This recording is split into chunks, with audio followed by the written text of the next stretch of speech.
입춘이 지나고 날이 풀리면서 강과 호수에 얼음이 녹고 있지만 얼음 낚시객은 여전합니다. 해빙기 얼음 낚시 현장을 취재했습니다.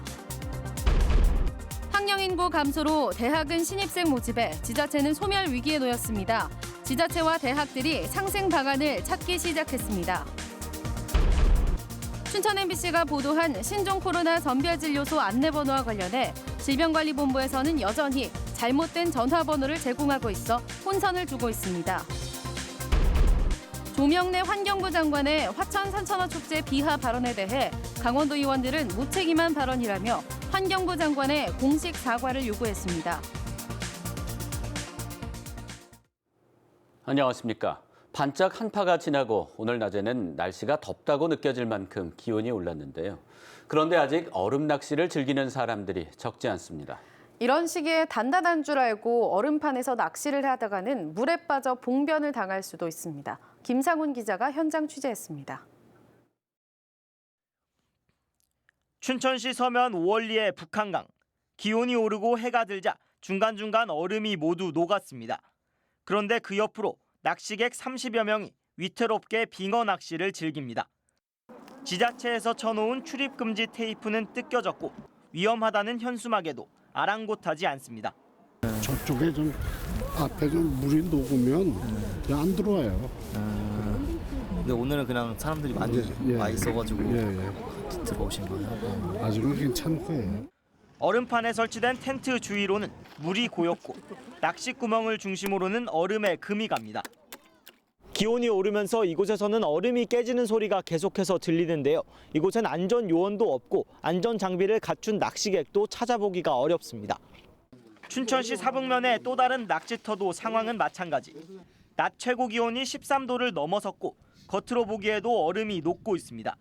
가장자리는 10cm가량 얼음이 얼었는데도 사람이 빠질 만큼 얼음 강도가 약한 상황입니다. 얼음이 얇아 있는 거를 전혀 눈치를 못 챘는데 오다가 발목까지 빠지기는 했는데 조심하셔야 될 것 같아요. 여기 오시면. 시청 공무원들이 하루 2차례씩 순찰을 돌지만 위험 구간을 알리는 것 말고 별다른 제재 방법이 없습니다. 주요한 포인트에 로프를 설치해서 이렇게 들어가지 마시라고 계도를 하는데 그래도 뭐 낚시를 원하시는 분들은 계속 들어가고 있는 시점입니다. 상황이 이렇다 보니 소방당국도 해빙기 안전사고 대책을 마련하고 직접 훈련에 돌입했습니다. 혹시나 있을 상황에 대비하고 있지만 구조대원들은 해빙기 때는 얼음에 아예 들어가지 말아달라고 당부합니다. 지금 시기에는 사실 들어가시면 안 된다고 생각합니다. 지금 저희가 훈련한 이 장소도 그늘이 진도에서 지금 훈련을 했지만 사실 이 훈련 장소도 찾기가 힘들었거든요. 기온이 포근했던 지난달 18일에도 홍천의 한 저수지에서 얼음 낚시를 하던 70대 남성이 물에 빠졌다가 구조됐습니다. MBC 뉴스 김상훈입니다. 학령 인구 감소로 대학은 신입생 모집에 비상이 걸렸는가 하면 지자체도 소멸 위기에 직면해 있습니다. 도내 지자체와 대학들이 함께 생존할 수 있는 방안을 찾는 노력을 본격적으로 시작했습니다. 허주희 기자가 보도합니다. 학생 수가 해마다 줄어들고 있습니다. 앞으로 5년 안에 도내 초, 중, 고등학교 170개가 사라지고 학생 수는 2만 3천 명 이상 감소할 걸로 전망됩니다. 도내 자치단체들도 인구 감소 위기에 직면했습니다.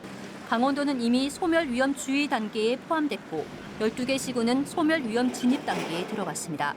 무너지는 지역을 살리기 위해 교육부가 지자체와 대학에 중점을 둔 지역 혁신 사업을 올해부터 시작합니다.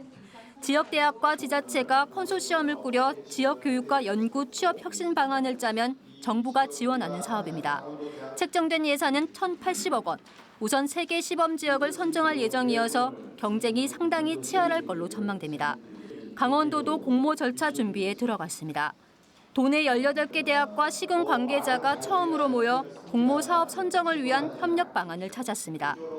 지역 소멸을 저지하기 위한 이제 최후의 마지노선이 아닌가, 저지선이 아닌가. 그래서 대학이 지역 소멸을 막기 위한 방어선 역할을 하기 위해서 지자체하고 같이 힘을 합쳐야 된다. 당장 신입생 모집에 어려움을 겪고 있는 대학들은 이번 공모 사업에 선정되지 않더라도 대책 마련을 위한 협업위원회부터 구성하자고 강원도에 제안했습니다. 관련 시군과도 또 협의를 하고 대학에서의 좋은 역할을 해서 쉽지는 않겠지만 우리 도에도 이런 지역 혁신 대학이 유치될 수 있도록 노력을 하고 특히 협업할 수 있는 기업과 기관, 연구소 등이 부족한 여건을 극복해내는 사업 발굴이 관건이 될 것으로 전망됩니다. 강원도가 선정될지 결과는 오는 6월 말 발표될 예정입니다. 인구 감소 문제가 심각해지고 있는 만큼 선정 여부를 떠나 강원도 차원의 대책 마련이 절실해지고 있습니다. MBC 뉴스 허주입니다. 영월군 의회 전 의장이 제기한 의장 불신임한 취소 소송에 대해 법원이 기각했습니다.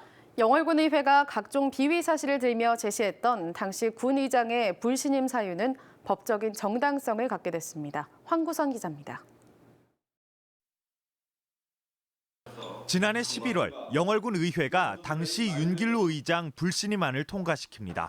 불신임 사유는 인사청탁과 업무추진비 부당 사용, 일부 업체 특혜 제공, 실내 흡연 등 6가지 비위 사실이었습니다. 윤 전 의장은 실내 흡연을 뺀 나머지 비위는 모두 허위라며 불신임안 취소 행정소송은 물론 가처분 신청까지 제기했습니다. 의장의 일거수일투족을 들여다보면서 현미경으로 보면서 할 때 과연 의장이 할 수 있는 것이 무엇일까? 법원이 이 가처분 신청을 받아들이면서 윤 전 의장은 잠시 의장직에 복귀하지만 영월군 의회가 가처분 집행정지 소송에서 이기면서 다시 의장직을 박탈당합니다.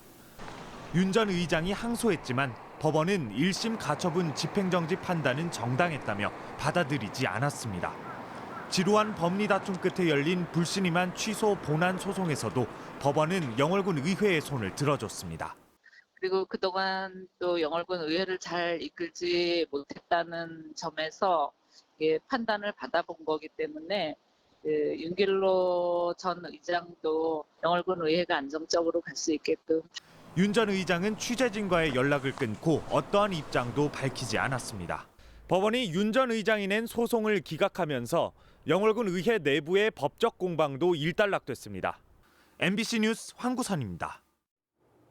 20대 부부가 돌도 지나지 않은 아이들을 방치하다 죽음에 이르게 한 사실이 뒤늦게 확인됐습니다. 이 부부는 숨진 아이의 사망 신고를 하지 않고 아동수당까지 챙겨온 것으로 드러났습니다. 이병선 기자가 취재했습니다. 지난해 강원도 원주시는 2015년에 출생한 아동들의 양육 환경을 확인해 보았습니다. 보건복지부의 방침에 따라 어린이집을 다니지 않는 만 3살의 아이들이 집에서 안전하게 잘 있는지 살펴본 겁니다. 그런데 2015년에 아들을 낳은 20대 A씨 부부가 주소지에서 사라진 채 연락이 되지 않았습니다. 집주인한테 물어봤더니 가구가 한 4, 5월경에 이사를 갔다 그러더라고요. 그래서 제가 경찰에 안전하게 수사 의뢰를 하게 되었습니다. 경찰 수사 결과는 충격적이었습니다. 주민등록상 A씨 부부에게는 2015년생 아들과 2016년생 딸이 있었는데 살아있는 것은 아들뿐이었습니다. 이 부부가 원룸에 아이들만 놔두고 자주 집을 비웠는데 딸이 태어난 그 해에 숨진 겁니다. 더욱이 2018년에 셋째 아들도 출산했는데 출생 신고조차 하지 않은 이 아들도 이듬해 여름 숨졌습니다. 또 A씨 부부는 딸이 숨진 뒤에도 3년 동안 매월 10에서 20만 원씩 모두 700만 원 상당의 아동수당까지 챙겨온 것으로 드러났습니다.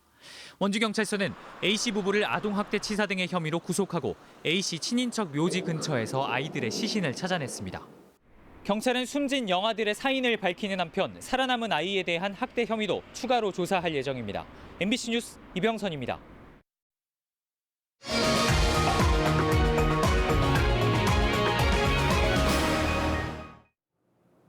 지난주 춘천 MBC가 보도한 신종 코로나 선별진료소 안내번호와 관련해 질병관리본부에서는 여전히 잘못된 전화번호를 제공하고 있어 도민들이 혼란을 겪고 있습니다. 강원도는 보도 이후 각 시군별 주야간 선별진료소 직통번호를 다시 파악해 도청 홈페이지에 안내하고 있습니다. 하지만 질병관리본부 선별진료소 목록에는 화천보건의료원 전화번호가 여전히 팩스번호로 기재된 채 수정되지 않고 있습니다. 또 강원도와 질병관리본부가 안내하는 도내 선별진료소 34곳의 전화번호 가운데 절반이 넘는 21곳의 안내번호가 서로 달라 혼선을 주고 있습니다. 신종 코로나 바이러스 감염 확산을 막기 위해 강원도 내 대학들이 개강을 늦추고 있습니다. 강원대는 당초 3월 2일이었던 개강 날짜를 16일로 2주 연기했습니다. 대신 종강일은 당초 6월 19일에서 6월 26일로 일주일만 연기하기로 했습니다. 한림대와 가톨릭 관동대 역시 개강 2주 연기를 확정했습니다. 여름방학 시작일도 6월 23일에서 29일로 일주일 연기돼 총 수업 일수는 7일가량 줄어들었습니다. 대학들은 중국인 유학생 입국 등 신종 코로나 확산을 막기 위한 것이라며 개강 연기 배경을 밝혔습니다.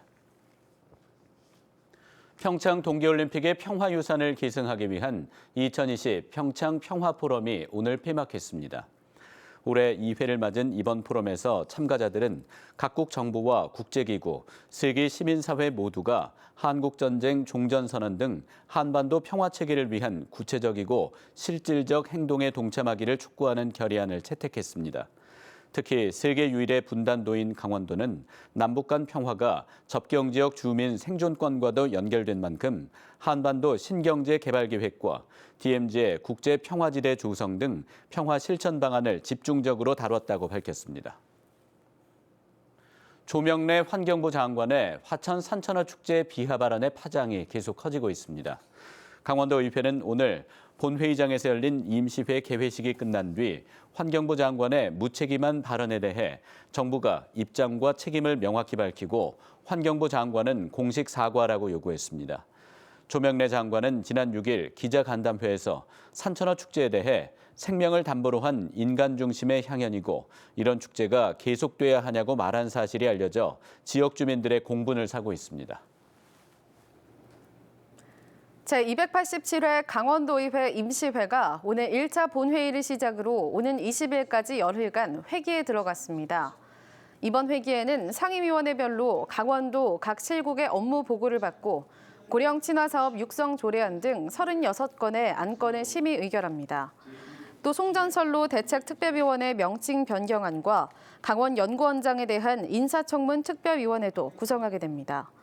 도의회 경제건설위원회는 내일 레고랜드 현장과 알펜시아를 찾아 공사 추진 상황과 매각 진행 상황 등을 확인합니다. 춘천시가 2024년 국제인형극연맹 총회를 유치하기 위한 움직임을 본격화합니다. 춘천시는 오는 26일부터 이틀 동안 춘천 인형극장 등에서 관련 포럼을 열고 인형극의 예술적 가치와 사회적 영향력을 높이는 방안 등을 논의합니다. 또 4월 10일부터 인도네시아 발리에서 열리는 국제인형극연맹 총회에 참가해 2024년 총회 춘천 유치의 당위성과 의지를 적극 알릴 계획입니다. 춘천시는 이를 위해 가칭 인형극 전문학교 설립도 추진하고 있습니다. 이재수 춘천시장이 춘천 시내버스를 도로 위에 지하철로 만들겠다고 밝혔습니다. 이 시장은 기자간담회를 통해 시민들의 버스 이용률을 높여야 버스 회사의 재정난도 해결될 수 있다며 버스 이용률을 20%까지 올릴 수 있는 방안을 마련하고 있다고 밝혔습니다. 특히 서울 지하철처럼 춘천 시내버스도 휴대폰에 목적지와 도착지를 입력하면 최단거리 노선을 알려주는 시스템을 올해 상반기 중으로 구축할 예정입니다.